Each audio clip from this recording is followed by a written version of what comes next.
And welcome back to the Clear Jets podcast. We're Ben Blessington and Michael Nania. Well, Michael, the draft is in the books, and it's something we're not really used to, but this Jets draft is getting universally praised by the national media. So when you compare your expectations going into this weekend, we knew it was going to be a massive and really important draft for the Jets compared to how it actually turned out. How happy are you sitting here Sunday afternoon? Well, I mean, you and I, before we started recording this, we were sort of scrolling through looking at the draft classes of all 32 teams in the league, just kind of comparing them against each other. And, the Jets are in the middle because obviously it's alphabetical. So once we get to that point, we've already looked at 20 teams or so. And it just comes up and you see, Sauce Gardner, Garrett Wilson, Jermaine Johnson, Breece Hall, Jeremy Ruckert. And you're like, this is objectively one of the best classes. And obviously, we are fans, so we're optimistic. And no matter what they did, I think we'd come out feeling on the positive side. But to this extent, is definitely beyond anything I expected. Because again, like I said, you just stack it up to everyone else's class, and it's like this is a lot of talent. Just we know these prospects fairly well, at least the top 50 to 100 or so. And these are name guys. That's probably 4 first-round talents in there, and then Ruckert, a guy who is, a solid third-round talent, one of the best players at his position. And then the day 3 picks, which we'll talk about, seem like good value as well. And we talked about it after the first round, but I think the Jermaine Johnson trade is really what completes this entire draft, because you can look at all these picks individually and appreciate what they bring to the table without having to think about what you had to sacrifice to get them. Like, that's what we were planning to have to do, because we always knew that the Jets were going to get a couple of great prospects, those top 10 picks, but it was like, okay, if they go edge and receiver, Gardner's a great prospect. It's tough to miss out on him. If you take him, then you have to give up either edge or receiver in the first round, but you throw that Johnson trade in there, and now they got the prospect they love in Sauce Gardner. They still get Garrett Wilson, still get Jermaine Johnson, and, that's what really completes this class. And I think it's an objectively very solid class, and the NFL world agrees. You just look at the consensus grades across all the experts on the internet, the national guys, and the Jets are. I saw one chart that had the Jets tied with the Ravens for the number 1 team in the league in terms of their consensus grading. And that isn't a guarantee that you're going to succeed, but I did look into a little bit the 2020 draft, how that was graded in terms of the consensus, and there's a slight correlation. So it doesn't guarantee anything, but it is better to have good grades than bad. But yeah, I think we are going to be positive no matter what, because we're fans of the team and that's what we're going to do. But to be positive to this extent is definitely very surprising. Yeah, and you just think about how much the Jets draft changed with the Texans taking Derek Stingley, because if you were to believe the report, it sounds like if Sauce Gardner were to go 3, it sounds like they probably would have taken Ike Ekwonu at 4. And then Robert Saleh had a very interesting comment where he said, if Garrett Wilson went 8 to the Falcons, that they would have taken Jermaine Johnson at 10. So it's their draft class could have looked a lot different. It could have been Ekwonu at 4, Jermaine Johnson at 10, and then they would have had to try to trade up for a receiver. Obviously, the run and receivers went, right after the Jets took Garrett Wilson. So who knows the type of receiver they would have maybe traded up for if they would have just sat back. Maybe they wouldn't have been able to get Breece Hall, because if they're going to have to trade up all the way to get a receiver, maybe they would have had to give up 2 seconds. I mean, Joe Douglas said this, but the last 2 drafts, the ball has really kind of bounced the Jets' way in terms of guys like Elijah Moore and Michael Carter falling and Jermaine Johnson. And, obviously Johnson falling is maybe a little bit concerning. But at the same time, we were looking at as you mentioned, we were looking at all the draft classes and the drafts, and you realize it's like, first of all, it's not like another edge went in between Jermaine Johnson and Kayvon Thibodeau. He was the next best available edge. And Johnson is a very specific edge. He's only really going to be able to play for teams that run a 4-3. And it was a deep edge class. So the teams that could have taken him, like the Cowboys are a good example. It's possible that maybe they should have taken him after they lost Randy Gregory, but it's a deep edge class. They had a big hole at tackle. They went and took the tackle they liked and came back and got an edge in round 2. So, and Johnson's a guy with, 1 year production, a little older, 22. And so it makes sense, but he's still a great prospect. And the fact that the Jets are going to take him at 10 and we're able to get him at 26, I mean, like you said, that is really what made this draft, is that they didn't really have to sacrifice any needs by taking, you raised that point to me, but by getting Jermaine Johnson, they didn't have to sacrifice. Like, what we thought is if they took Sauce at 4, at 10, you either are going to get the receiver or the edge. But the fact that the Jets were able to get the best player on their board in Sauce Gardner, and were able to address receiver and edge, you have to be blown away. And I think you've come around a little bit on the Breece Hall pick, and not that you were ever really down on it, but if we were to tell most Jets fans that they were going to trade up and take a running back, I think maybe the reaction would have been a little surprised. Granted, they just gave up a fifth and moved up 2 picks in the second, but they were trying to trade him to the first with him. But the more Jets Twitter talked you into it, I've bullied you into it. The more you've watched him, I mean, you could see that the Jets got an amazing player in Hall, and one that you have to be excited about. And the pairing of him and Michael Carter and the amount of weapons that the Jets are going to have on this offense for Zach Wilson. I mean, this is easily on paper the most explosive Jets offense that they've had since I've been watching. I mean, maybe you could go back to honestly, I don't even know when you'd go back to. I mean, just on paper, I mean, I guess they had Decker and Marshall in 2015, and obviously they had Holmes and Braylon Edwards and Cotchery and that offensive line. But when you look at how deep this Jets offense is, Joe Douglas learned his lesson from Sam Darnold. Not that was his fault. He came in and Darnold had already been failed by Maccagnan, but he watched what happened with Sam Darnold and he vowed not to make that happen again. And talking about other drafts that we looked at, you look at what the Bears did with Justin Fields.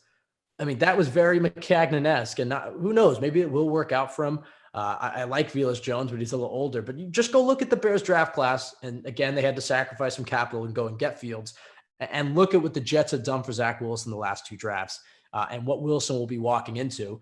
Maybe the pressure on Zach Wilson might go up a little bit in the terms of people. The expectations are going to rise for this Jets offense, but we won't be left wondering, what is Zach Wilson really? Because Sam Darnold is still at the point of his career where people are still kind of unsure of what he is because of what he's been surrounded by. I think after his 1 year in Carolina, people are making up their minds a little bit more that, hey, maybe this guy won't end up being a good quarterback. But, the reason the Jets were able to get a second-round pick for Sam Darnold was because there are plenty of GMs out there who still thought, oh, it was the Jets that failed him. I mean, and it's hard to blame him because he had nothing around him. The Jets won't have that issue with Zach Wilson. They will know after his 3rd year in this league, and hell, maybe even after this year, what type of quarterback they have. So we have a lot to talk about, Michael, a lot of different topics here. We'll do a mailbag later this week and answer your guys' question. But I guess first, let's start with Joe Douglas. What were the biggest things that you felt we learned from Joe Douglas this past week? And obviously going into it, you did a lot of work on the trends of Joe Douglas's draft classes. And, we learned a lot about Joe Douglas last offseason and what he did. But this one was really kind of to cement what is a Joe Douglas and Robert Saleh pairing really look like. You get 2 bodies of work to really to look at and see what were the types of free agents they signed, what were the type of draft classes they had. So we'll start there. What do you think we learned from Joe Douglas this past weekend? Well, I think the main thing is that he really showed a willingness to adapt and approach things in a different way, which we did discuss over our previous 2 episodes. But I think it's good that, because like you said, I did a lot of work on his trends the last 2 drafts, and he didn't really match those trends in this draft. He did do things a little bit differently. He was, willing to take players who weren't as great athletically as previous picks he's made. He's willing to take a guy with character issues, and Clemens later in the draft. So there were some trends that he had stuck to the first 2 drafts that he didn't in this draft, and I think that's a good thing. A willingness to sort of adapt and do things in a different way, and not be so rigid. You want to have your identity, but you also don't want to do it to a fault. So I think he showed that in this draft. And I think the main thing in terms of their approach in this class was, I think they wanted to go and get their guys. That was the biggest thing we saw throughout all 3 days of the draft. They stayed put at 4. Sauce Gardner, best player available, maybe not the biggest position of need, went ahead and still took him. Then Garrett Wilson, again, I think they really wanted that edge. I'm sure they were tempted to take Johnson, but based on what we've heard, I think you can make the assumption that Wilson is probably at least a couple spots higher on the board. So again, best player available. Yeah. And by the way, not sorry to cut you off, but they even said that if Garrett Wilson went 8, that they would have taken Jermaine Johnson over Drake London and Jamison Williams. Right. So while there was an emphasis on, hey, we need to protect Zach Wilson, that was not the only reason they took Garrett Wilson over Jermaine Johnson. It's clear that they had him above Jermaine Johnson on their big board. Right. And that's a great point. And that just goes to show that, it was best player available as much as it was, we want a receiver, we want a pass rusher, all these things. It was Wilson's best player available there. And that's who they took. And it would have been Johnson if he wasn't. So they wouldn't have forced that because according to them, at least they had Johnson higher than London on their board. So they wouldn't have forced the pick of a wide receiver. And then, of course, later on, their guy just falls and falls, and they go up. They make the move to go get him, and they were going to do the same thing for Brees Hall, and they did obviously end up making a small jump, uh, which I think if they traded into the first round, I think maybe a little bit, maybe more people would be on my side that would be a little bit too much. But it was a small jump, so it was definitely a reasonable trade.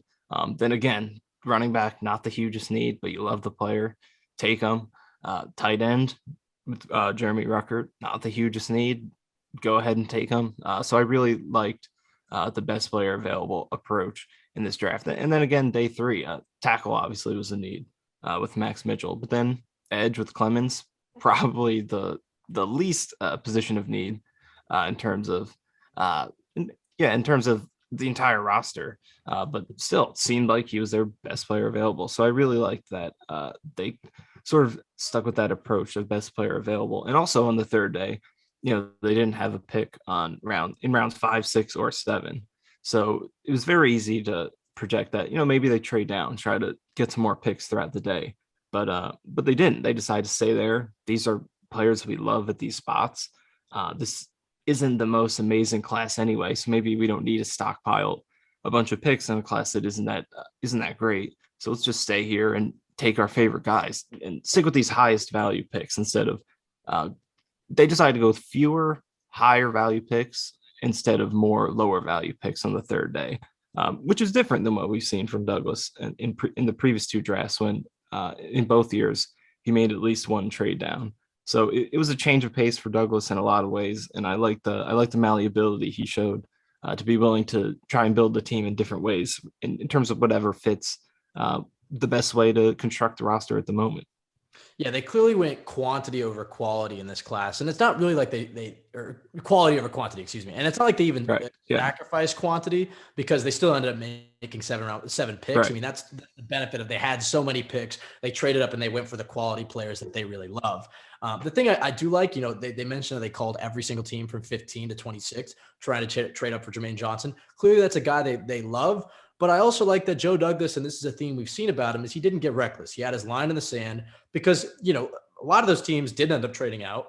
A lot of those teams, so you'd imagine there was maybe a bit of a bidding war. Some of those teams maybe just wanted to stay put and take their guys. But, the fact that he called 10 teams before he was able to get the trade done means that, yes, he loved Jermaine Johnson, but he wasn't going to go ahead and sacrifice both second-round picks. He wasn't going to go ahead and sacrifice he didn't lose the negotiation. I felt like the trade that he got with Tennessee was good value. Obviously, when you're trading up in the draft, you're normally going to lose the point value, but they didn't sacrifice the entire rest of the draft to go and get Jermaine Johnson. So that's something that I really like. I think when you look at the last two drafts compared to his first draft, and look, I liked Becton. I like Denzel Mims. I still think there's a chance both those guys could end up being good.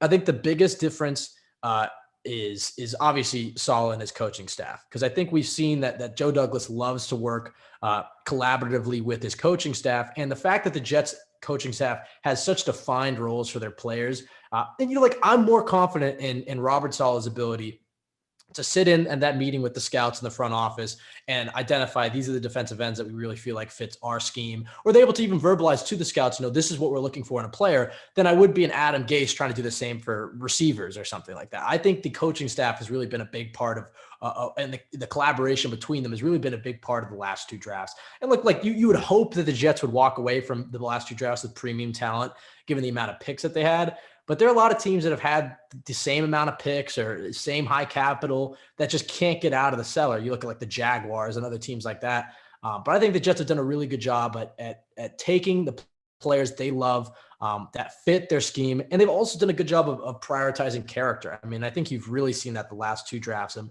getting team captains, getting guys who are going to be good in the locker room. They could have taken Kayvon Thibodeau, and I think Kayvon Thibodeau may end up being good in the NFL, at least his first few years. But you can see, yeah, especially the last few days when I've been watching a lot of his interviews, you can see why the Jets may have passed. Where it's going to be the Kayvon Thibodeau show. It's not going to be the New York Giants show. It's going to be the Kayvon Thibodeau show. He had a little too much Jamal Adams, and that's fine. Maybe the Giants want that type of swagger, but the Jets have been very clear what they're trying to build, and they passed on a guy like that who was, go back to December, probably the number one pick in the draft. and at a position of need. And I like that they stayed true with their convictions of these are the type of guys that we're going to bring into the building. They didn't sacrifice that or blink, and they went and got a guy who was equally as talented, if not more productive, as last year of college at least. And a guy, well, actually his whole college career, didn't allow a single touchdown, and a guy who fits the mentality of the locker room that they're trying to build. And I think that's going to pay dividends, because when Kayvon Thibodeau, if he gets a second contract, or if the Giants start losing and he starts getting in the headlines in New York and he starts going to the media with quotes and whatnot, we've seen it happen with Jamal Adams. And Thibodeau may be a very talented player, but the Jets have been very focused on bringing in the right type of guys to the locker room, and understanding that it's a team sport. That they have to have 53 guys who are committed to the same goal and intrinsically motivated. And I like that. I like that they have a clear mission statement, because the last decade of Jets drafting, it really didn't feel like there was much of a plan.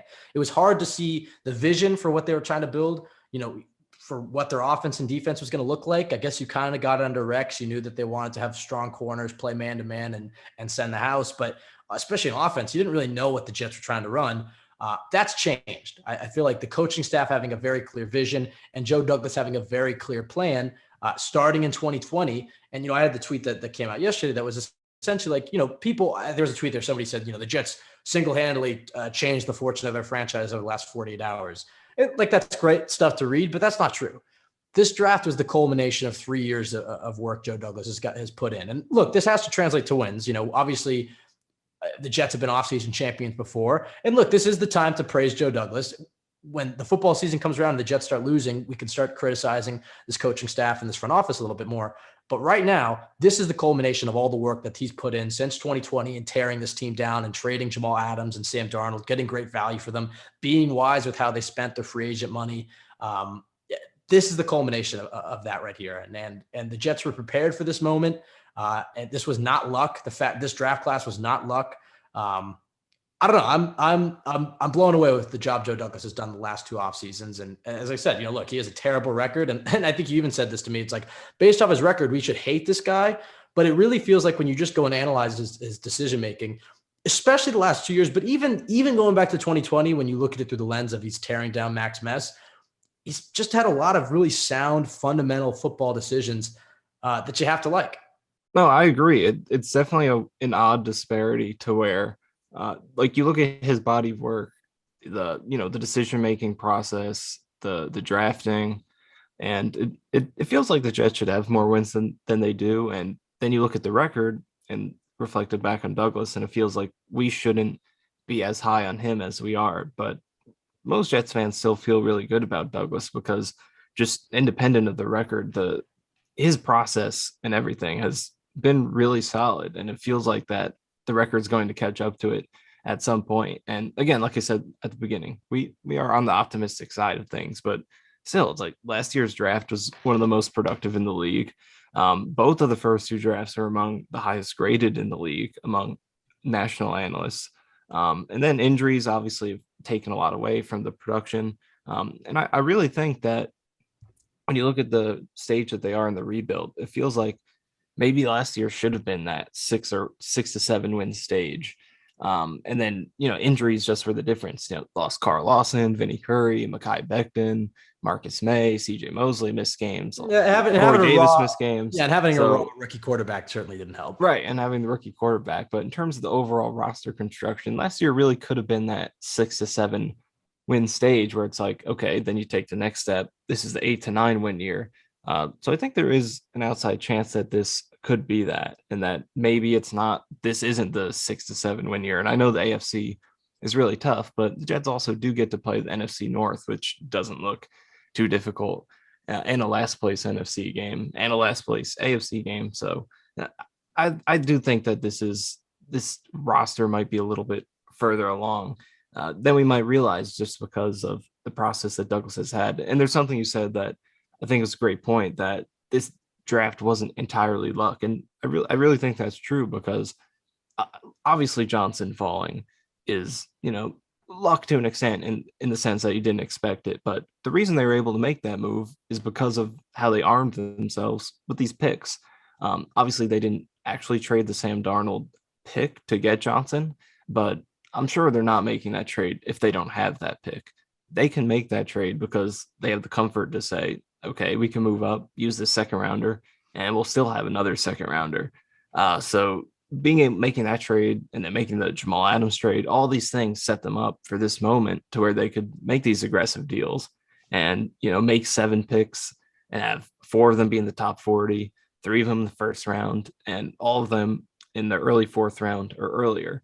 So yeah, this year feels like the culmination of the patience and the tough losing seasons, putting a lot of young players on the field to where now you go into this year and a lot of the pieces are coming into place. And Douglas said this in one of his press conferences, but part of the reason that they put so many young players on the field, especially last year, is that it's with a long-term vision. You recognize that in the short term, it's going to be tough. There are going to be growing pains. You're going to lose a lot of games, but you sit here now after having gone through all that, and now you go into the year and all these young players who have so much room to improve have a lot of experience too that was gained throughout the past couple of years. You go into this year and Elijah Moore has a whole season under his belt, Elijah Vera Tucker, Michael Carter II, Michael Carter, and obviously your quarterback, Zach Wilson. So it feels like things are trending in the right direction. Obviously the wins haven't been there yet, and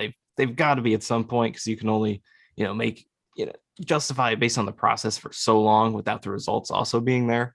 But the process has been so good and so sound and so long-term oriented that it does seem like that you've got to get to that future at some point, and the future could be now. And I know we've probably said this so many times over the past decade, but it does seem it does really seem 9-7, it's sort of coming into 9-7. place. 9-7. That's always a safe prediction, like optimistic, but we're not being really ridiculous. But yeah, you gotta love the process with Douglas and this regime. Yeah, I mean, I think the ceiling for this team is certainly going to come down to Zach Wilson. I still believe in Zach Wilson. I think he showed plenty of promise, especially down the stretch. Go back and watch that Bucks game. If you're getting that Zach Wilson with this team, because remember, the offense that he was playing with in that game was not the offense they came into the season with. If you're getting that Zach Wilson and assuming he's going to take some steps, maybe even a big leap, but let's just assume some minor steps just from having another year in the system, not, he's had an entire season to be in the NFL, and with the talent they surrounded him with, obviously the ceiling of this team is going to be with Zach Wilson, but I also think they've set themselves up well. Where look, if Zach Wilson does bust, let's say the worst case scenario, Zach Wilson does bust, I still think this Jets team is set up well for the future, that they could bring in a quarterback. Just when you look at how this team is constructed, obviously that's a worst case scenario. But just look at the team that they've put around their quarterback and compare it to 2019. It's night and day. I mean, especially at how deep they are in the receiver room now, with having Breece Hall and pairing him up with Michael Carter, the difference in the offensive line. I mean, Joe Douglas has done a great job of surrounding him, and we'll see. I mean, I think that this is a team that's ready to take the next step. Like you said, it's a stacked AFC.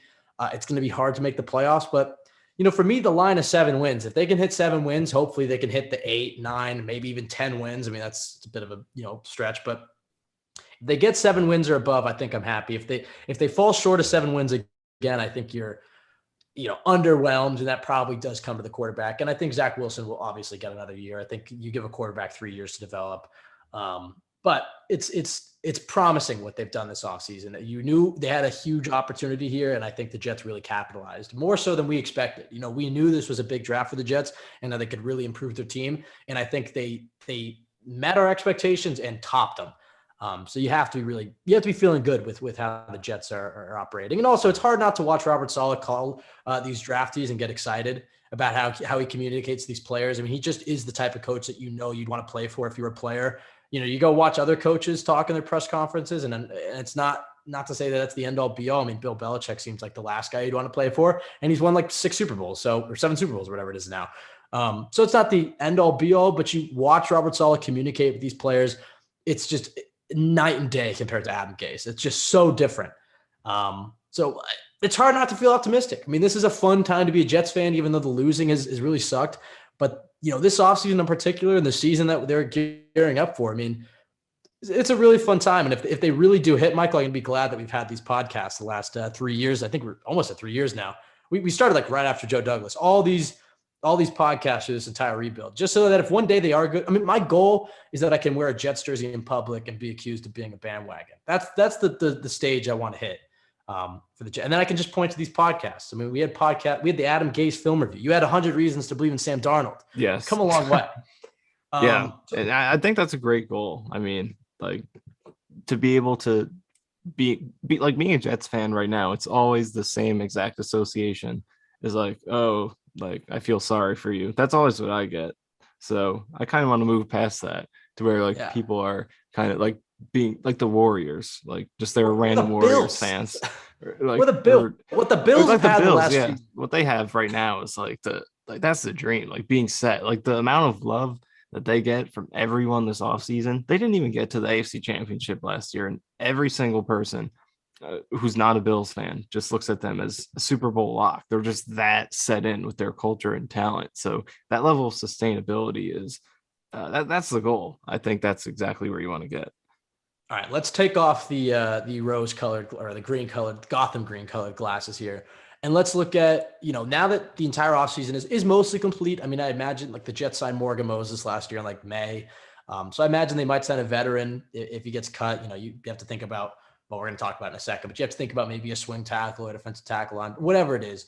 But when you look at this team, where are their biggest weaknesses after this offseason is mostly complete and they've addressed the vast majority of their holes? Yeah, well, I think most of them are on the defensive side, which is something rare to say. The fact that you can look at the offensive depth chart, and there's not a lot there that needs to be improved. I mean, it can be improved. We need players to prove themselves before those positions are good. But in terms of holes to fill, they're mostly on defense. And I think you look at the defensive line, they haven't really replaced Foley Fatukasi yet in terms of a run stuffing defensive tackle. So that's a need. The defensive line is stacked. It's just the majority of these players are pass rush centric. So to get a run game minded player would be huge for the interior D line. Then at linebacker, I think that's another position that you could look at. They obviously have a lot of young competitors there. Quincy Williams, 2 picks last year, Hamza Nasruddin and Jamian Sherwood. But I think to get a veteran in there just for security, so you don't have to rely on these guys if they don't prove enough to you, would be huge. Like Quan Alexander, who they met with. So a player like that, I think, would be helpful. And then at safety, I think that's another position where you could potentially look to improve. But you made a good point. I think that when we were talking before, is I think LaMarcus Joyner and safety you can be okay with that as a stopgap. I don't really know if you're going to get a stopgap right now who brings more than what he brings to you, because he is a veteran. He has proven he can play at a decent level at the free safety position. So they have him to hold it down next to Jordan Whitehead. And then they have guys behind him, 2 young guys who they like, and Jason Pinnock and Elijah Riley. Then Ashton Davis is, of course, in there as well. So I think you look at those 3 positions as spots that'll probably be weaknesses this year, and hopefully you can address and fix next year with long-term solutions. Can't fix everything one off season, but those are, I'd say, the biggest holes right now, and those are things they're going to have to work around. Like, again, you can't just build a perfect roster in one off season, but you do, looking up and down both sides of the ball, it is definitely impressive how many holes they have filled, and it's a balanced roster with nice depth right now. Yeah, the depth is much improved because you're in the position where if you lost a guy like CJ Uzama, you have Tyler Conklin and Jeremy Ruckert, and you can still run your 12 personnel. Or if, Corey Davis goes down again, you're confident in Elijah Moore and Garrett Wilson, and hell, even Braxton Berrios. And, I'm a believer in Denzel Mims still. I'm still on the Denzel Mims train. He looks bulked up. We'll see what happens in training camp. But or Breece Hall going down. I mean, Michael Carter can step right up, or I guess Michael Carter's a starter. So if he goes down, Breece Hall can step up, and Tevin Coleman. And, you look around this roster, and I think the depth is really something to be encouraged by. On the offensive line, I'd like to see better depth there. I think they should go out and sign Laurent Duvernay-Tardif, bring him back. Greg Van Roten is a solid backup, but I think you'd want better depth there just in case Tomlinson or Ver Tucker were to go down. And the same goes for offensive tackle, though. They seem pretty high on Max Mitchell. He seems like maybe a bit more of a project and needs to add some more strength. I love his hand usage, and obviously he's athletic, but yeah, this is a guy that needs to add 15 pounds. So maybe they go and add a swing tackle there. I think the thing when you look at the defense, and yes, you're talking about one of the worst defenses in the league last year. Obviously, they're going to get Carl Lawson back. Obviously, they're throwing in Sauce Gardner, DJ Reed, Jermaine Johnson. I mean, they added a lot of firepower to this defense. This defense, to me, is built to win on third down. And you know that this league is won on third down. And the pass rushers and the pass rushing depth that they have, we know how Saleh loves to rotate this defensive line. That's what got me really excited. I mean, how deep this defensive line is, how these guys are always going to be fresh. I think the Jets are going to be up there when you're talking about sacks and even turnovers. I mean, they struggle to get turnovers, but with the additions of Sauce Gardner and DJ Reed and Jordan Whitehead, I think you're going to see stronger defensive back play. You're going to be able to watch the Jets man up on third down with Gardner and Reed and MC squared and get after the quarterback. Yes, the weakness is going to be on first and second down when they're running the football. I think the Jets are going to lack a little bit of teeth up, in the middle. If Quinnen Williams stays healthy and him and JFM are able to handle the interior of the defensive line when it comes to stopping the run, they still have CJ Mosley. They brought in Jordan Whitehead, who I think can be a bit of an enforcer. I think if they can survive enough on the run defense, be around 20th or something in the league, I think this is a team that may play a lot of bend but don't break football with a lot of turnovers and a good percentage on third downs. I think that's the type of defense you're hoping for. And then when you look at offense, I mean, we've talked about it. I mean, Zach Wilson is really set up for success, but I think you're going to see a team that is going to have a heavy emphasis on pounding the rock with Hall and Carter, and then going play action and open it up with Moore and Garrett Wilson and these tight ends. So it's exciting, man. I mean, this really is the first time the last few years where there's not really obviously the AFC is stacked, and it's hard to say that the Jets are going to make the playoffs, but you never know, man. Teams get injured, teams fall off.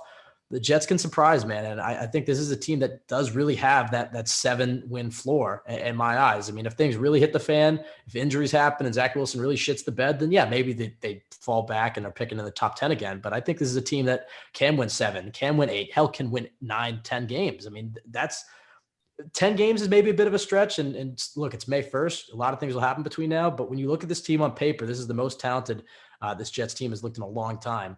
So it's hard not to get excited. It's hard not to be optimistic. When you look at the picks that they made on day 3, obviously we didn't do a day 3 reaction podcast. Suffered a little neck injury, so I had to take the day off. But when you look at Max Mitchell, Michael Clemens, I talked about Mitchell there for a second, and then we talked about the depth that they have rushing the passer. Clemens, obviously Clemens is the perfect example of what we were talking about after day 2. It's like once you hit day 2, don't draft for need. You just draft the guys that you love. Defensive end, probably not a need. The Jets could have survived with the amount of edge talent that they have. But when you watch him, you could see why the Jets really love him. Yeah, and I think even before, and let's be honest, neither of us are film experts on him yet. But even before getting into it, I think you could get the sense for the kind of pick that it was. Because like you said, they have so much edge talent on this roster now in terms of the depth. You could get the sense that they had to love that player to take a player at that position, and with minor character issues as well. So when you get into it and look at him, he definitely does have a repertoire of rush moves. He has tremendous length, which I think is going to be a useful skill because there's a lot of pass rush appeal. But again, like I was talking about the D line, I think also on the edge you sort of have a lack of run defense. Jermaine Johnson, definitely a huge upgrade there. But outside of that, they got a lot of speed rushers, not a ton of edge setting. So I think the length that Clemens brings is going to be huge. 90th percentile arm length. Forget the exact number. I think it was 33 7/8, something like that. Very long player. So that should help bring some edge setting as well, in addition to the pass rush potential that he has. So yeah, definitely for them to stay put and take him. That they're very high in the talent relative to the pick slot. Yeah, I mean, he looks straight out of a factory. And I saw the Daryl Taylor comparison. I think it was Dane Brugler said you can see that type of ceiling for him. I think that's a good comp for him. I mean, when you're looking at best case scenario for him, hell, maybe even higher. But yeah, his body type is perfect for this wide 9 system. And obviously he's tenacious. There was some off-field stuff, but nothing violent. It doesn't sound like anything to be concerned about. And he was a team captain as well, so that does, give you a little bit of. It makes you feel a little bit better. Absolutely, the Jets clearly, have put a lot of emphasis on character, and so the fact that they're going to take a swing on a guy who was arrested, it has to make you feel pretty confident that this is a guy who's not going to repeat the same mistakes he made.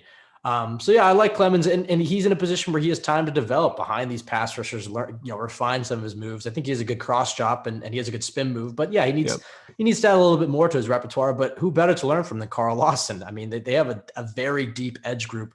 And when JFM was on our podcast last year, I mean, he really talked about, and obviously there's a lot of new faces there now, but he just talked about the culture that the Jets had in the defensive line room of not feeling like, in some rooms, he explained to us that some guys don't want to share their moves because it's like, all right, this move's going to get me money, and if I give it to you, maybe you're going to start playing over me, and whatever it is. And he mentioned how this Jets room, everybody helps each other. They all can get their money, they all can get their sacks, and I think that's even true in this scheme when there might be 4 starters, but you're going to see 8 guys out there that are playing consistent snaps. So I love how deep this room is.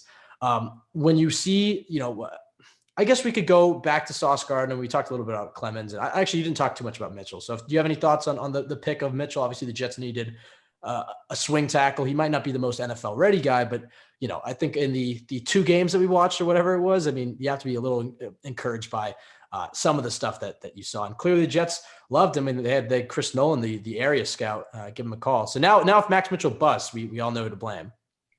Yeah, I mean, I love the Dark Knight trilogy, but if Max Mitchell doesn't pan out, I'm not going to be a Chris Nolan fan anymore. What area Louise? So what is he? Southern scout, southeastern?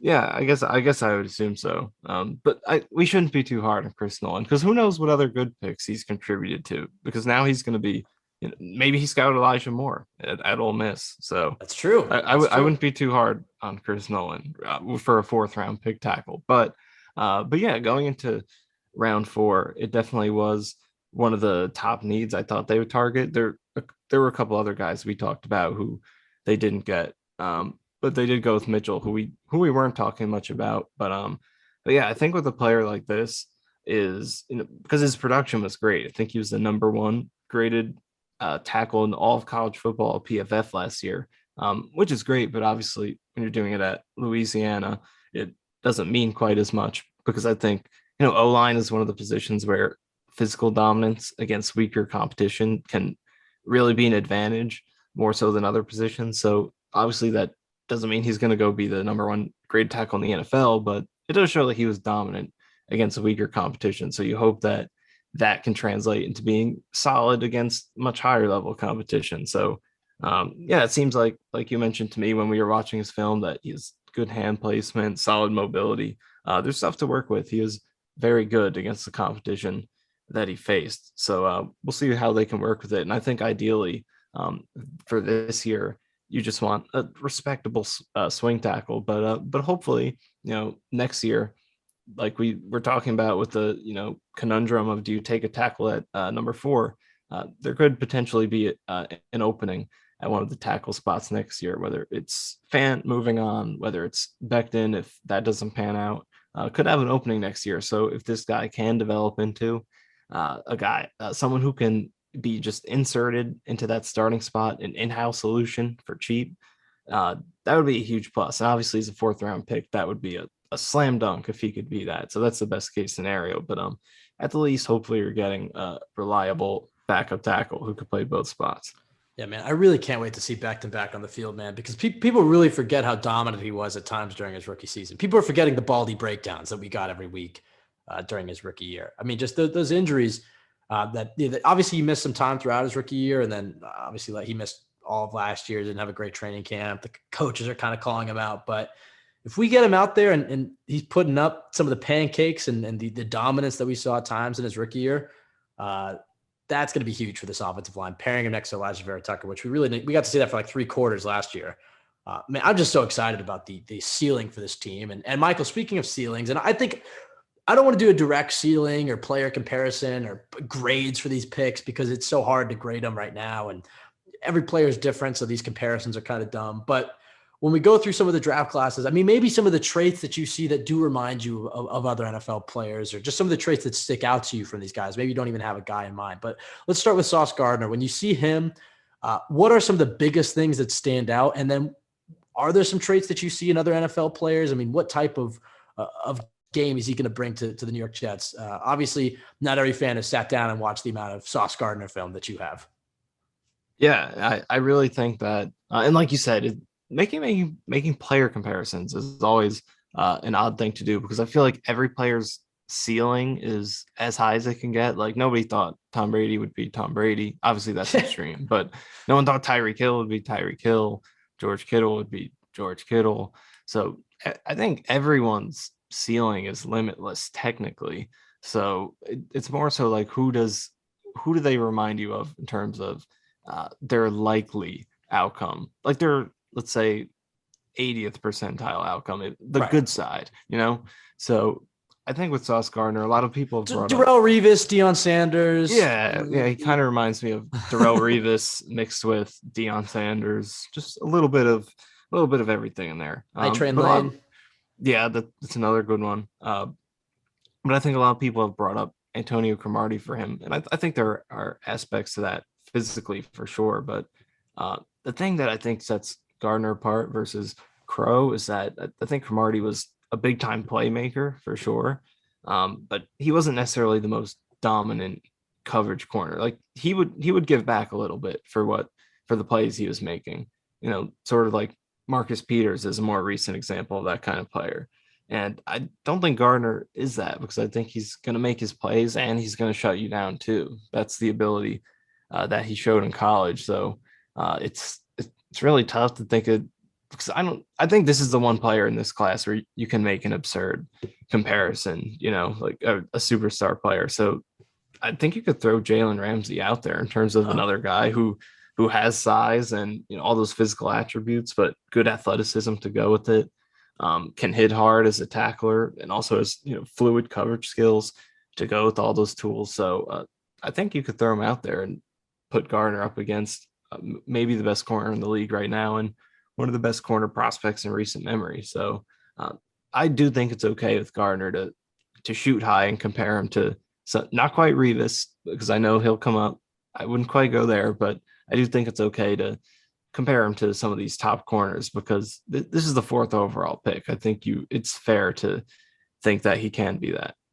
yeah. I mean, he's one of the few players in this class that I think has that type of ceiling. I mean, like you said, everybody has a limitless ceiling, but for Sauce Gardner, you really do see it that this is a guy that you're drafting, and you think that in a few years he can be the best player at his position. Yeah, I see the Jalen Ramsey stuff. I've seen other people mention Richard Sherman. Obviously, he's going to be playing in a similar system. I like his ability to play zone and man. Like obviously, you're drafting him. We're a zone based defense, and he's going to play a lot of zone. But as Robert Saleh said, on third down, we're manning up. And I think that's what you really. I think that's the biggest thing that's going to help this Jets defense is their confidence in their cornerback play. Because yeah, like you can survive with a bunch of third round picks at corner in this scheme if your defensive ends are getting after the quarterback. But the fact that they're going to be able to purely man up and be confident in their corners, and it's going to give their edge rushers, I mean, it's a mutual relationship. It's going to give their edge rushers more time to get after the quarterback. And you see how deep they are there. I mean, this team is really built to win on third down. And so when I look at Sauce Gardner, I agree with you. I mean, I think there is that Jalen Ramsey type of ceiling. Is he going to come out of the gates like that? Maybe not. You'll probably have a few welcome to the NFL moments where he gets burnt and whatnot, but you just have to really love the type of player that you could be getting. And I think his floor is still fairly high. Another guy like Garrett Wilson, and I think Daniel Jeremiah had his comp to him was Stephon Diggs, which I see.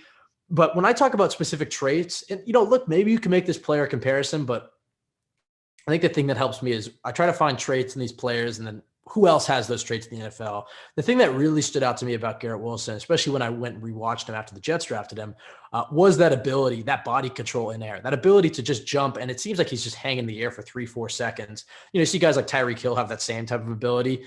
But when I watch Garrett Wilson, the guy that he really kind of reminded me of in those situations, and I don't want to get slandered for this, but you see some of the OBJ. I mean, like you really do see a guy with a smaller frame, a 5'10", 5'11" frame, who has a great vertical and a crazy catch radius, and he's just able to hang in the air, control his body, and contort himself and make these crazy catches. And that's really what you saw with Garrett Wilson. And then after the catch, I mean, I don't going to say anything, but after the catch, he's also incredibly explosive. When you compare him and Chris Olave, I think Olave might be slightly more pro ready in the sense that his routes are just like butter. I mean, he's just such a smooth route runner, but he does not have the suddenness and the fast twitch that Garrett Wilson has. And I think Garrett Wilson needs maybe some slight refinement on his route running, especially at the top of his breaks and whatnot. But that suddenness and that explosiveness and that ability after the catch. I mean, I think OBJ was maybe slightly stronger player, but hell, I mean, Garrett Wilson, you watch some of those stiff arms, you don't want to be on the other end of one of those.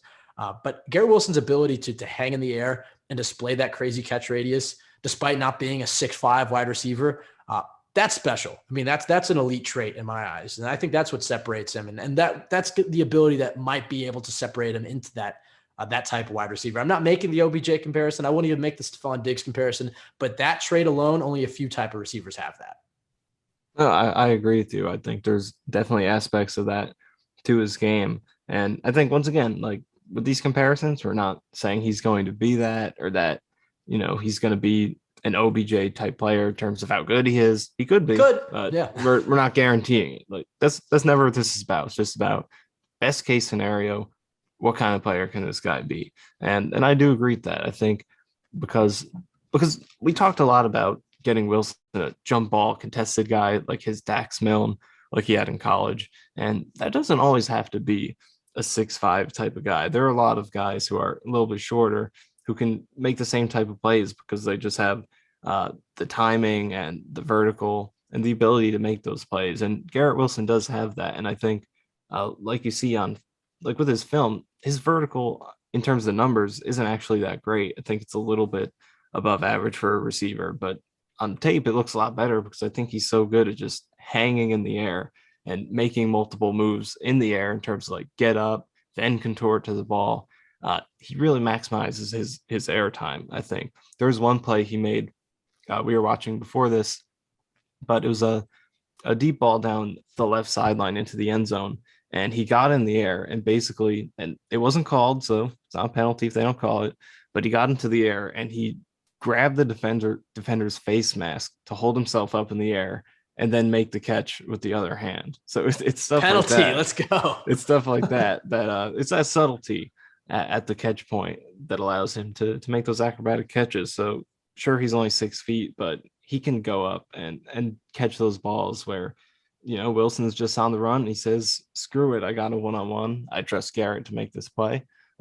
He's that type of player, and I think OBJ brings that in addition to the suddenness of the route running and then with the ball, there's sharpening he needs to get to that point to where he is an Odell type of player because sometimes he'll throw out a really long stride where it's kind of exaggerated and maybe that beat corners in the Big Ten, but it won't in the NFL. Has to tighten it up a little bit to get the most of the athletic ability he does have.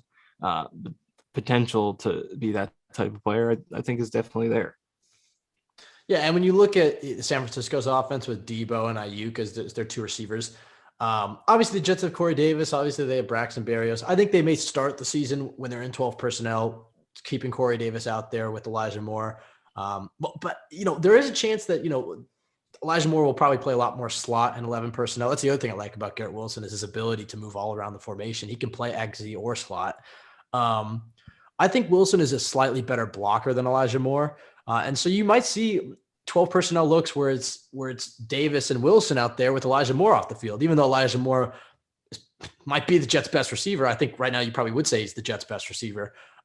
If the Jets going to run a lot of 12 personnel, who's the other receiver they're going to want to pair with Corey Davis? Neither Garrett Wilson or Elijah Moore are amazing blockers, but from what I saw, I thought that Wilson maybe got after a little bit more blocking down the field. But maybe that was just my opinion, but I am curious to see if they're going to run a lot of 12, what is their receiver package going to look like? And you talked about this a lot, and you don't want to pigeonhole Elijah Moore strictly to the slot. I am wondering what exactly do they look like in 11 personnel? It seems like he's going to play in the slot, but they love Braxton Berrios. Corey Davis, I like him. I think he's underrated by fans. He's always been more of a Robin. We thought, they paid him money and he had his moments, but he certainly had plenty of drops and then he got injured. And so I think fans think he sucks, but I don't think he's actually that bad. There's a reason Zach Wilson was really going after him the first few weeks because he, that became his safety valve. And that was kind of to detriment of the offense because there's so many times in the beginning of the season where it just looked like Zach Wilson was just trying to find Corey Davis. So I wouldn't just write off Corey Davis. But I am just curious to kind of see what the Jets wide receiver sets are going to look like if they're trying to run the ball on first down. When they go to 11 personnel, who do they put in the slot? Because I think Wilson gives you the versatility to not have to pigeonhole Elijah Moore into the slot. And, we talked a lot about, hey, maybe Corey Davis would be best in the slot if you want to go and put your burners outside with Wilson and Moore and some of the stuff that Corey Davis does well. Before we move on to Jermaine, I mean, kind of what are your thoughts on the usage the Jets might have in 12 personnel and 11 personnel? Yeah, I think we're definitely going to see a lot of interchangeability there. There are quite a few different things you could do with it, but I think to start, Wilson's probably going to be that third guy in terms of how many snaps he plays, because we know this is going to be a 12 personnel heavy offense. So for the not necessarily for the most part, because I think people don't realize that being 12 heavy doesn't mean that you're playing it the entire time or First 80% down. of the time. It's like 40% of the time at most. If you're doing it a ton, that's a lot. You're still going to be playing 11 personnel the most frequently. That's pretty much every team in the league, unless you're a team like the Ravens, who does something really exotic.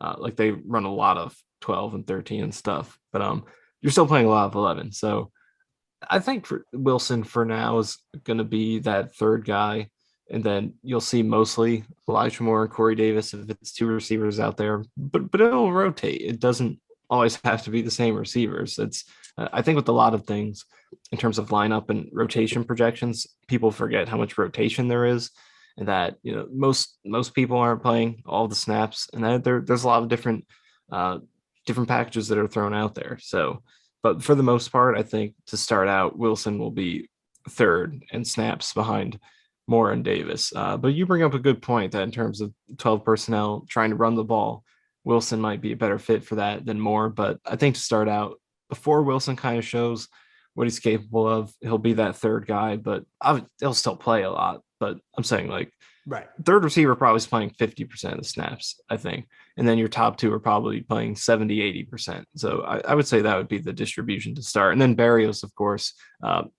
This isn't the best offense for a fourth receiver to get on the field.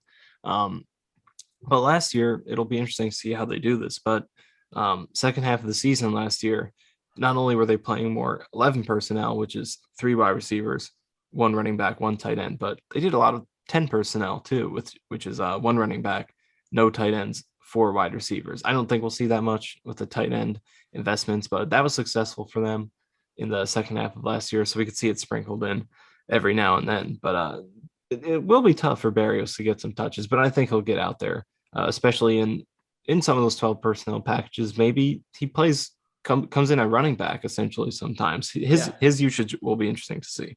I think, yeah, Barrios is their chess piece. He's their Brad Smith. I mean, he's the guy who can return kicks, can return punts. You can give him on jet sweeps, and maybe they'll use him like the Niners use Debo Samuel, give him some runs in Right. between Yeah. tackles. I mean, they can have a lot of fun with him. But like you said, this offense is so deep that they're going to have to create his role. He's, and barring injuries, he's not going to necessarily get on the field that easily as a receiver unless you really kind of, carve out his role. And it is kind of funny because going into the draft, Elijah Moore is the Jets wide receiver one, Michael Carter is the Jets running back one. And that still is the case right now. But it is funny that both Garrett Wilson and Brees Hall were used at significantly higher with significantly higher draft capital. So you'd have to imagine that, maybe there is in, the ideal world, if you're hoping that Garrett Wilson and Brees Hall hit, that Brees Hall is your running back one and Garrett Wilson might be your wide receiver one with Elijah Moore as receiver number two and Michael Carter as running back number two. Now, both Moore and Carter have proven that they can be really good in the NFL. So that's not going to be the case starting off, but it is just kind of interesting how the dynamics of the team have kind of changed with those two selections. Moving on to Jermaine Johnson. Now this is a guy that I think is a perfect fit in this scheme. I know you weren't necessarily as high on him on 4. You were fine with him at 10, ecstatic with him at 26. What are some of the things when you see Jermaine Johnson that stand out to you on film? And is there anybody in the NFL that he kind of reminds you of, or at least has traits that he kind of reminds you of? I mean, we were trying to come up with some comparisons before this, so I don't want to throw out a comparison that sounds dumb. So I'll just talk about some of the things I like about him. So yeah, I think the length, his ability to set the edge is the high floor trait that he brings. I think he's going to do those things for you, and that's why I think he's a good fit for what the Jets needed. They needed a good base end like that because Carl Lawson, as great as he is in the passing game, probably only an average run defender. So they really needed to kind of stabilize that on the other side. And John Franklin Myers can do that, but obviously you pay a little bit with the pass rushing when he's on the edge. Now Johnson brings, I think, the same run defense JFM could bring you, but also is a much higher ceiling as a pass rusher on the edge. So I think that's what he brings you immediately. But in terms of the pass rush, going to be interesting to see how he develops because tools are definitely there in terms of explosion, top end speed. Once he can get into a bull rush, very effective, and he does have quite a few different moves as well. But he can do a better job with the pass rush plan. Coming into a rep, knowing what he's going to do instead of just reacting. And he talked about it. There was one interview he did at the combine where he gave a really honest assessment of his own skill set. Said he loves his run defense, feels good about where he's at there. And then in the passing game, said he did recognize that sometimes he's just relying on his athleticism too much. He's just overwhelming bad players he was going against, and that he can sharpen up, sort of having a plan and winning that way a little bit more. So again, I don't really want to throw a comparison out without being too confident in it, but I think those are some of the things that come to mind. Do you have a comparison that would make sense for him? Well, the one that Daniel Jeremiah threw out was Daniel Hunter, which I think you can definitely see. But like you said, yeah, with these comparisons, it's easy to sound stupid. So I'll refrain. But I do want to say, and this was a topic that was kind of raised by Connor Hughes today, which I think he's completely wrong about, which is, he had the Jets starting four being Carl Lawson, Quinn Williams, Sheldon Rankins, and John Franklin Myers. And then he posted a quote from Robert Saleh to kind of justify that. But if you read the quote, it really sounds like Robert Saleh is talking about how JFM is better inside, how his win rate numbers are there, and that they want to try to get him inside earlier. So in my eyes, I really see this as being a Carl Lawson, Quinn Williams playing a lot more one tech, being a lot more in that fully Fatukasi role. Obviously, he's going to be rushing from three tech plenty of times in third down, but he's going to have to play more of that. He's going to have to be more of that Jets run stuffing defensive tackle, JFM at the three tech, and then Jermaine Johnson as the other defensive end. That's how I see it, right, especially considering they traded up for him. I think that's how most people see it. Connor Hughes doesn't. That's whatever. How do you see the Jets' usage of this defensive line now that they have Jermaine Johnson and especially all the depth that they have? They are still missing that defensive run stuffer, I guess, if Quinn Williams gets hurt, but Jonathan Marshall's there. You mentioned Tanzel Smart to me before this podcast. He's a guy to keep an eye out for. He looked good in the preseason. So just kind of your thoughts on this Jets defensive line rotation. Yeah, I agree with you. I think the quote from Saleh was, regardless of what any reporter might have said about it, I think if you read it, like he did say, he said they want to get him inside on third downs, but he added to that, he said, we want to get him inside on first and second down as well. So I think right now, with the lack of that, fully Fatukasi placement, I think, like you said, we could see a lot more of Quinnen playing more closer inside at 1-2 eye tech on early downs than JFM in that 3 tech role. And then those, your two premier edges on the outside. And again, just like the offense, it's not like every single snap, these are the guys that are going to be out there. It'll rotate on third down. It'll rotate based on down and distance and part of the field. And we also saw last year, and this is an approach that maybe they can alter, but there were a lot of times last year, they did this pretty much every game, but they would do a full defensive line sub on, drive to drive sometimes. Like there would be times when Nathan Shepard and Sheldon Rankins and Tim Ward and, Shaq Lawson were out there. So there will be that type of rotation as well. But that's the thing is that this year, like, that I think that was one of the top criticisms last year of the defense, is that there wasn't a lot of adjustment, and they could have adjusted better. But when that's the talent you have, what are you going to do? But now, if you play with that approach, you can do a full D-line sub, keep everybody fresh, and you could put in Bryce Huff, Jacob Martin, interior D-line could still get a little bit better, but JFM and Solomon Thomas, who I think is probably better than Nathan Shepard. So, they do have a lot more talent now, provided they're healthy, to make those kind of rotations. So I think we'll still see a lot of rotating, but the versatility that JFM's versatility, and this is why extending him was such a good move, I think, is really unlocks a lot of things for you. Salah's exact quote, he's kind of talking about the things that JFM brings to the table. He called him a cool tool. That's what he called him. So that's my nickname for you. Wow. I don't know if that's a compliment or a criticism there, but I'll accept it. I'm a cool tool. Yeah, I have a question for you, though, about, you mentioned Solomon Thomas. How is he as a run defender when it comes to his win rates there? Because for some reason, I always kind of picture him as more of a pass rushing defensive tackle, but It's not like he's necessarily a sack master. So in this defense, I mean, Yeah. who is outside of Quinn, and who is the Jets' best run stuffing defensive tackle? I mean, JFM That, might be it, yeah. but That's what's who really is that tough right guy? now.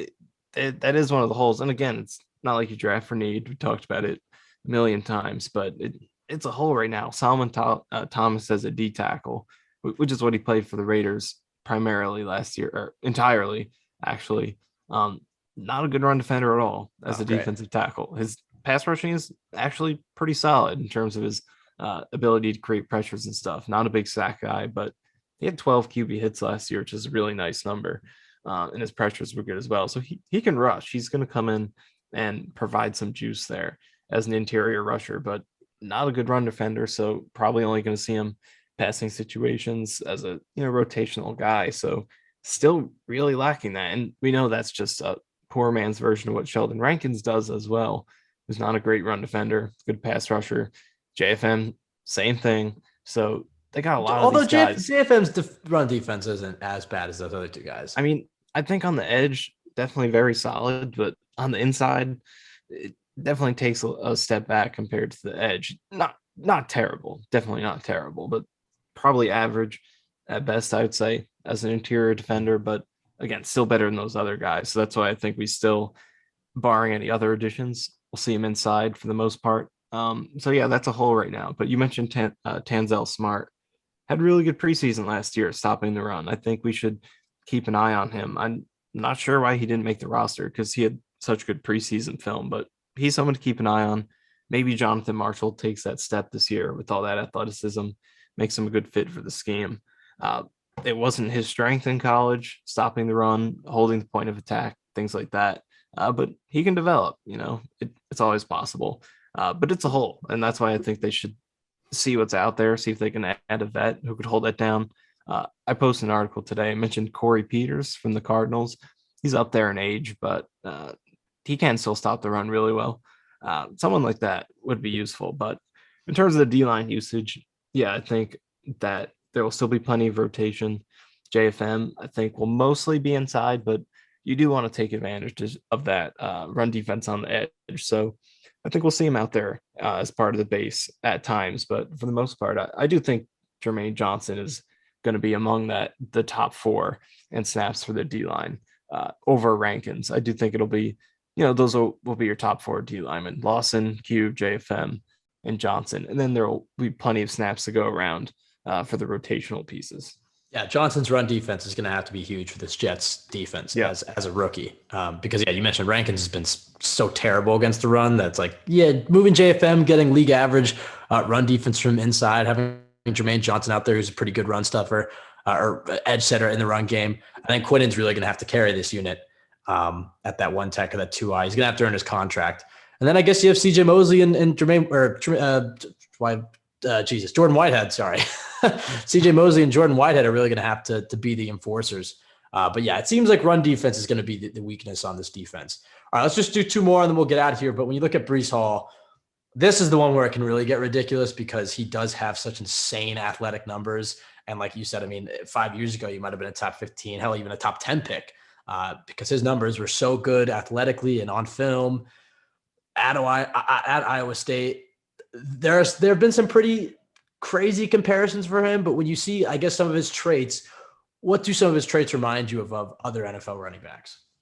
well, I mean, I'm not going to take full credit. You and I were both saying it, but Jonathan Taylor does make a lot of sense. He's one of the top athletic comparisons for Breece Hall, very close in terms of all the elite numbers they had there.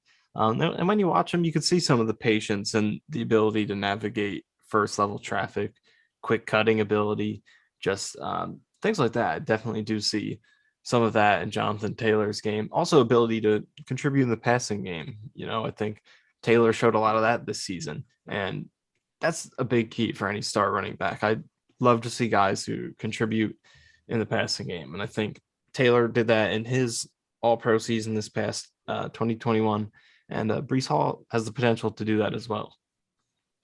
Yeah, I think you're right. We could embarrass ourselves with some outlandish comparisons here, but I think Jonathan Taylor is the hopeful ceiling. I mean, also somebody floated out Matt Forte. I kind of like that comparison as well. I could see, especially in the passing game, some of the things that Breece Hall is going to bring Zach Wilson. I don't know. I think that's one of those picks that you wait till he hits the field, and then I can bully Michael about his take on him the entire year. That's what I'm really can't wait. I looking can't forward wait for the season. Every time he scores a touchdown, people are going to be coming at me saying, "You like that play, Michael? I guess we could have had Jalen Petre instead. That would be a lot better." The Right? funny thing is you weren't even that against the pick. Like you I'm you not. weren't hating on the pick. You just kind of at least mentioned that the fact that they traded up for a running back. A lot of people got pretty mad at you, but I'm glad that you've come around a lot of these. Yeah. Week 1, he's gonna rush for 200 against Miami, and people will say, "Boy, I wish we had Jalen Petre, huh, Michael?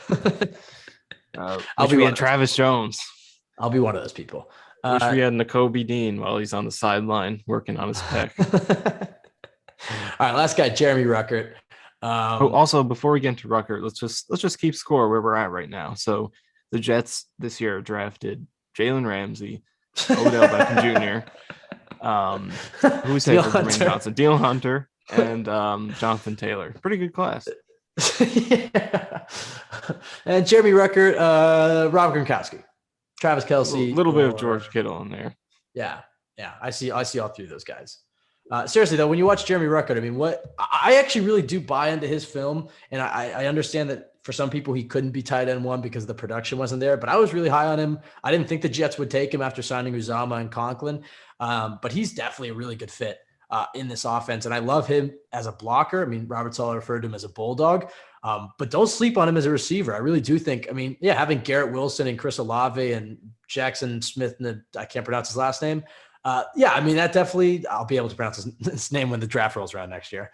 But yeah, I mean, it definitely limited his opportunities. But yeah, it was a good point that when his name was called, especially in big moments, big playoff moments, national championship moments, he rose to the occasion. So Ruckert's a guy that isn't going to have to play too much as a rookie. Hopefully, that Uzama and Conklin don't get hurt. But he's a guy that's going to be able to fill that blocking tight end role and develop into a guy. I think he has the ability to develop into a real tight end 1 for this team.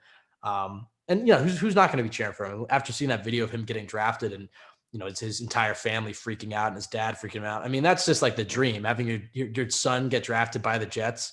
Haven't been too many guys. I can't really remember any other Jets fans on this team. So I think Jeremy Ruckert will become quickly a fan favorite. So I'm hoping for him. But like, who are some of the now we're getting to the point where we're getting to day 3 or day 2, late day 2, day 3 guys, and we won't even do Mitchell or Clemens. But do you have any traits that reminds you of anybody else? Well, again, I'm not here comes just credit. any good white tight end. That's what I'm exactly. That's actually exactly what I'm going to bring up. But again, I'm not going to take full credit because you kind of brought it up before. Although I did have it in mind before you said it. But okay. Max Williams, I think that's realistic, right? Good blocking tight end. Yeah. Guy who's had solid receiving production, not the best, but he's a free agent I really wanted. A guy who never really fulfilled I think he's a 2nd round pick. Never quite as good as the Ravens wanted him to be, but he didn't drop a lot of passes, made guys miss. Was one of the best blockers in the league. I think the Jets would love to get that with a late 3rd round pick behind the 2 tight ends they already signed. Absolutely. I mean, look, and again, the likelihood, the Jets, I said it, they essentially came into the draft with 2 first-round picks and they walked out with 4 first-rounders. So the likelihood that these guys hit, I'm not saying that they hit all these ceilings or whatever, is a lot higher than most other draft classes, but the likelihood that all these guys are amazing is very, very low. But the likelihood that they can get 2 stars and 2 starters and 1 solid backup, I feel like it's pretty high, and the ceiling is certainly there. So like you said, are they going to walk out of here with Jalen Ramsey, OBJ, Daniil Hunter, Jonathan Taylor, and Max Williams? Yes. No. Or yes. but you have to be encouraged by the at least the ceilings of the guys that they brought in here and the level of talent that they brought in here. I really I don't want to be too optimistic because I think I get in trouble sometimes. I really am such a big Joe Douglas believer. And I know the wins haven't backed it up. I think, like you said, I think John Idzik had more wins under his tenure. But clearly there's a vast difference in the drafting strategy and the way that they built this team. Right. Yeah. But I'm such a believer, and I really like all these guys that they drafted. They didn't really draft a single guy that I didn't like in this entire class. So I couldn't wait for the season to start. But I guess we have rookie minicamp this week. We'll get to see these rookies and their numbers. That'll have to hold us until OTAs later in the month. Although it's not final because we have to think back to the number 62 Leonard Williams days. So don't buy your God, jersey Jesus just yet. Christ. Yeah, that's true. Who do you think wins the battle for number one? Because it seems like DJ Reed already has it. If you look at his locker, he already has it. Sauce Gardner clearly wants it. And then Brees Hall tweeted out that he wants it. What do you think? 40-yard dash for it? Yeah, I mean that's what I suggested. I think they should all, hit the track and compete for it. I think that is in the spirit of the Joe Douglas culture. What are some of your favorite numbers for these guys? This is where you know that we completely have We we're desperate definitely for hit the drag of this podcast. yeah. Yeah, what number do you want these guys We've to hit have? the day 3 of the draft of this Yeah. podcast. Yeah, pretty much. All right, never mind. I won't ask you that. I think Sauce the number No, one no, for Jersey no. Pie. This is a good question. You wanted it. Okay. Go ahead. Yeah, I think Sauce has to be single digit number. Whenever you're like a lankier player, I think single digit fits you better. One would be great for him. No offense to Reed. I think it would be better for Sauce. I don't think it'll happen though. But maybe it's tough. How about 9? Is that good? For Sauce? Yeah. I would say if he doesn't get 1, I would want him in 4. Put him in the legend James Morgan. 4 is pretty good. Well, he was picked that's 4. Actually, I like that. Yeah. I would say I hope he gets 1, but I would take 4 kind of has that a little bit of, it's like a vertical number. So put him in 3. This is really 3 or 4, I think would be pretty good. So what do you think for Garrett Wilson? Well, I think they should bump Mike White to number 14, put him in that Darnold jersey, and let him sit on the bench. Give Garrett Wilson number 5. But if they don't give him number 5, 3 or 9, I don't know. I like the single digit numbers. I think there should be a rule in place that the single digits need to be saved for the studs of the team and the exciting rookies. Yes. It's like we have to remove all the Mike Whites and the Braden Manns. Joe Flacco, you can stay with the ugliest kickers, number. No more single digit numbers for kickers. Yeah. It has been the 40s or the 60s, the ugly numbers. Yeah, you give the kickers the ugly numbers. That would be my first. If I became head coach of the Jets, that would be my first action. I'd really have to reorganize the entire number set for this entire team. How about 15 for Wilson? Does anyone have that? No, nobody has 15. I think Eddie Pinheiro had 15. He needs a single digit, pretty right? I could do with a number in the teens or the 10 to 19, no 80s. I don't want that. You want to hear my idea? All right, ready? You put Braxton Berrios at number 80. Put him in the Wayne Corbett jersey, right? He wore 8 in college. Put him in 80, and then you give Wilson the Santonio Holmes number. Ohio State connection. I kind of like it. There you go. I think that's a good way to go about it. And then Brees Hall, what is he going to go with? 20. Give Marcus 20 solid. 20 solid. It's a good running back number. Or 21. I guess they could bump Ashton Davis. 20. I kind of like 20. I think he needs to have a bigger number because I don't know, just kind of it fits his style more. Just nothing, for the love of God, nothing in the 30s, please. Yeah, no 30s. If he comes out there with like 35, I'm gonna be bust all over. It's just gonna be he's terrible. Can't be anything in the 30s. I can maybe buy into like 44 though. Just give him some old school fullback number. I could buy it. How about Jermaine Johnson? I could see one in the 90s, like 99. Yeah, give him 99. 55. That'd be pretty good. Hamilcar Rashade's number. Just because he was 11, we have to go with the to the same digit. How about Max Mitchell? All right, this is round 7. All right, we'll get out of here. We'll do a mailbag later this week. So I guess submit our questions then. Tweet us some of the guys that you saw when watching these players. Tweet us the numbers you want these guys to wear. We've got about how many more months of this shit until August? I like 68 for Mitchell. Okay, sick. for Clemens, that's taken by Greg CNET. What is the ugliest number in your eyes? What's the worst number in these jerseys? I think we talked about this once before. 63. 63 is pretty great. 3 is kind of a good number. I'd go like 61. 61? Yeah. 64. I have to say 14 looked exceptionally ugly in these uniforms. How about 38? Darnold. That's pretty random. 38 is a pretty bad number. All right, tweet us your least favorite number in these uniforms. And that's the number that I think, I don't know, Mitchell should wear. Yeah. I give an think that'd be offensive fair. lineman a big, ugly number. All right. I think we got to get out of here. All right. Michael, it was a pleasure. Thank you, everybody, for listening the last few days. A lot of draft content. We appreciate all the love you guys have given us. But, man, it's exciting to have a competent GM in charge. And, look, the wins have to follow. It's one thing to be praising these picks in May, but it's another thing to be praising these picks in November and December. I'm already looking forward to the Michael Nania tweets about Sauce Gardner in October, when he can be like, through weeks 6 to 10, Sauce Gardner's allowed 3 completions on 14 targets and an interception. That's what I'm looking for. And then you can have like the stud with the little star emoji. I know the exact. You put a fire pattern. emoji. Yeah, or fire. A lock emoji. That's good for the corners. Okay. I'm looking forward to it. But thanks for everybody for listening. You can follow us at CYJ Pod on Twitter, Michael at Michael_Nania, me at Ben W. Blessington. Go to jetsxtractor.com for the best place to go for Jets content. That'll do it for us. Thank you. Wait, one more thing. Yeah. Michael, last words. What number should Zonovan Knight wear? Okay. All right. I think I liked your undrafted free agency was too early for a running back joke. I thought that was, you had some pretty good draft weekend jokes. Your Trey McBride, rip Jets legend Trey McBride, January to March. I thought that was a pretty good one. Yeah, I think I did okay. I probably a third round grade in terms of draft humor. Yeah, no, my favorite part, and this wasn't even a joke, is when we were talking about Garrett Wilson and his ability to hang in the air. Michael compared it to himself playing pickup basketball. You're like, yeah, that's kind of like me when I'm playing basketball and I jump in the air and I feel like I have so much control over my body when I'm going up for a layup. And I'm like, all right, let's say that in the podcast.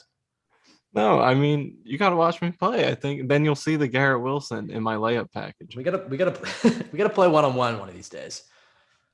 We'll get out to a game this season, and we'll play one-on-one in the parking lot. Okay.